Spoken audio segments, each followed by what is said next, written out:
আমাদের ব্লগে আপনাদেরকে সবাইকে শুভেচ্ছা ও স্বাগতম। আজকে আমরা চলে এসেছি সাভার থানা হেমায়েতপুর জয়নাবাড়ি ব্যাপারীপাড়া চক এবং যাকে বলে রাজারঘাট নামে পরিচিত। এখানকার মানুষ রাজারঘাট নামে সবাই পরিচিত। তো আজকে আমরা এই রাজারঘাটের যে চক, সেই চকের ভ্রমণ করব। আর আপনারা যদি এই রাজারঘাটের দৃশ্য উপভোগ করতে চান, এবং এই রাজারঘাট, এই হেমায়েতপুর কিন্তু পুরো একটা শহর, আর এই শহরের চিপাচাপা অলিগলি দিয়ে ভিতরে এমন একটি গ্রাম রয়েছে, এই গ্রামটিকে দেখলে প্রাণ জুড়িয়ে যায়। তো চলুন দেরি না করে আমরা আমাদের ব্লগে জার্নি শুরু করে দেই।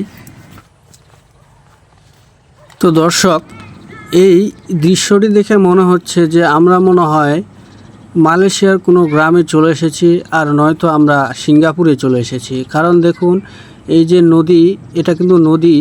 এই নদীর চারপাশে দেখুন কত সুন্দর করে বাড়িগুলো রাস্তার সাইড দিয়ে করেছে। আর মনে হচ্ছে না যে আমরা ঢাকা শহরে রয়েছি, কারণ ঢাকা শহরের এই রকম মায়াভরা গ্রাম কখনোই চোখে সহজে পড়ে না। যদিও চোখে পড়ে, তো এরকম সুন্দর গ্রাম হয় না। আমি শুধু বললেই হবে না, আপনারা স্ক্রিনে দেখতে পারতেছেন, ওই যে ওইদিকে দেখাচ্ছি আপনাদের, ওইদিকে কিন্তু মেট্রো রেলের কাজ চলতেছে। আর আমরা সম্ভবত এই রাস্তার দুপাশেই আপনাদেরকে দেখানোর চেষ্টা করব। এই যে দেখতে পাচ্ছেন, ওটাকে দেখে মনে হচ্ছে এটা একটি সংসদ ভবন দূর থেকে। আর মনে হয় সিঙ্গাপুরের একটা ভিআইপি একটা এলিট শহর। চলুন আমরা সামনে যাই, আরও অনেক কিছুই বাকি রয়েছে। এক সময় কিন্তু এই গ্রামে এরকম রাস্তার সাইডে বাড়ি ছিল না, এবং চকে কোনো বাড়ি ছিল না। এই রাস্তাটাও কিন্তু ছিল না। এই রাস্তাটা বিগত আওয়ামী লীগ সরকারের সময় করা হয়েছিল। তো এই রাস্তার চারপাশে এখন নানান রকমের ঘর বাড়ি, জনবসতি গড়ে উঠেছে। এই চকটা কিন্তু বিশাল বড় নদী ছিল। আমরা এখানে অনেকবার মাছ মারতে এসেছি এবং মাছ মারছি অনেকগুলো করে, প্রায় 8-10 কেজি করে মাছ মেরেছি। তো আমরা এই জায়গাটাকে ভালোভাবে চিনি ও জানি, কিন্তু আমি প্রায় 2-2.5-3 বছর ধরে এই দিকে আসিনি।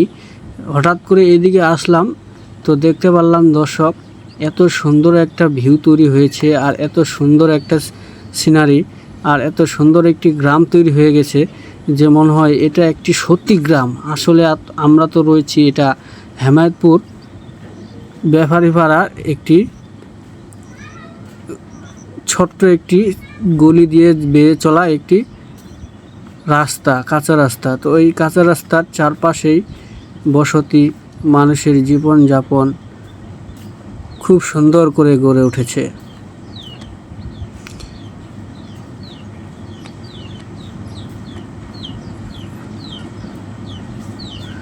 এই বাড়ি কিন্তু ছিল না, এই বাড়িটা ছিল না, এই বাড়িটা নতুন উঠেছে, এবং এই দোকানটাও এখানে ছিল না, এই দোকানগুলো এখানে নতুন উঠেছে। তো এইরকম গ্রামের ভিতরে বাড়ি, দোকান দেখেই মনে হচ্ছে সত্যি এটা একটা গ্রাম।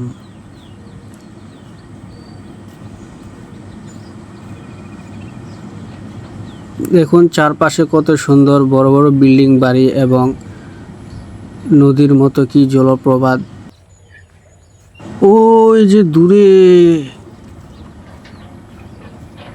বিল্ডিংগুলো দেখা যাচ্ছে। এটাকে দেখে মনে হচ্ছে না যে এটা সিঙ্গাপুরের কোনো একটা জায়গা। হ্যাঁ বন্ধুরা, এটা কোনো সিঙ্গাপুর নয়, এটা আমাদের সোনার বাংলাদেশ।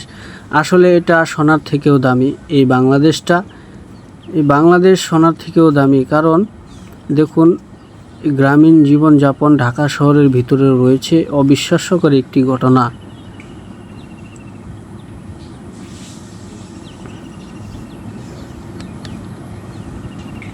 চারপাশে কত রকমের ক্ষেত, এবং বারবার আমাকে আকুল করে তোলে যে এই দৃশ্যটি, এখানে মনে হচ্ছে হেমায়েতপুরে একটি সংসদ ভবন রয়েছে। আসলে ওটা হচ্ছে আলমনগর। আপনারা হয়তো অনেকেই জানেন না, এবং অনেকেই জানেন কিন্তু দেখেই চিনতে পারতেছেন না জায়গাটা কোথায়। এই জায়গাটা হচ্ছে আলমনগর। আর এই যে আপনারা গাড়িগুলো দেখতে পারতেছেন, এখানে কিন্তু মেট্রো রেলের কাজ চলে।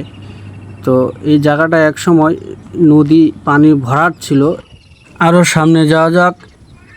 এঁকে বেঁকে রাস্তার মাঝখান দিয়ে কি সুন্দর করে গ্রামীণ রাস্তা চলেছে, আর আমরাও সুন্দর সরল পায়ে গুটি করে হাঁটতে চলছি। দেখা যাক সামনে আরও কি পাওয়া যায় এবং কি দেখা মিলে। এখানে একটি গাছ রয়েছে, গাছের নিচে একজন ভাই বসে আছেন। এই গাছ যেরকম মায়ের কোলে মানুষ যেরকম ঘুমালে শান্তি আর প্রশান্তি মিলে, ঠিক গাছের নিচে যখন একটা মানুষ ক্লান্ত হয়ে বসবে ঠিক সেরকমটাই অনুভব করবে। তাই গাছকে কখনোই গাছের পাতা ছিঁড়া, গাছের শিকড় কাটা, গাছের ডাল ভাঙ্গা এগুলো কখনোই করবেন না। কারণ গাছেরও জীবন আছে, গাছেরও প্রাণ আছে, আর গাছ হচ্ছে আমাদের প্রাকৃতিক একটা সৌন্দর্যের অংশ। আর এই গাছ থেকে আমরা অক্সিজেন পাই। এই অক্সিজেন যদি গাছ না দিত তাহলে আমরা এই পৃথিবীতে কোনো প্রাণের সৃষ্টি হতো না। তাই গাছকে আপনারা কোনো অবহেলা করবেন না। গাছ শুধু শান্তি আর প্রশান্তির আশ্রয়ের একটি কেন্দ্রস্থল। সামনে আমরা কয়েকটা মানুষ দেখতে পাচ্ছি, যে কয়েকজন মানুষ আসতেছে। দূর থেকে এরকম বোঝা যাচ্ছে না আসলে মানুষ না। হ্যাঁ, এগুলো এই তিনজন হচ্ছে মূলত ছোট বাচ্চা। এরা মনে হয় এই গ্রামের রাস্তায় এদিকে খেলতে এসেছিল। আমরা এক সময় এরকম 3-4 জন ফ্রেন্ড যুক্তি করে গ্রামের আঁকাবাঁকা মেঝে বলছে কতবার হেঁটেছি, ঘুরেছি, এভাবেই আমাদের জীবনগুলো বড় করেছি।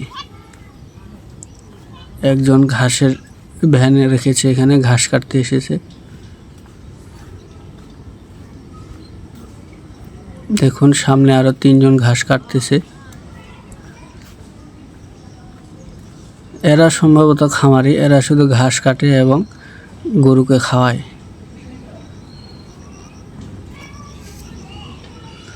তো বন্ধুরা, আমাদের ভিডিওটি অনেক লং হয়ে যেতে পারে এবং আমরা আজকের মতো এই ভিডিওটি এখানে শেষ করছি। পরের অংশের জন্য কমেন্ট করুন।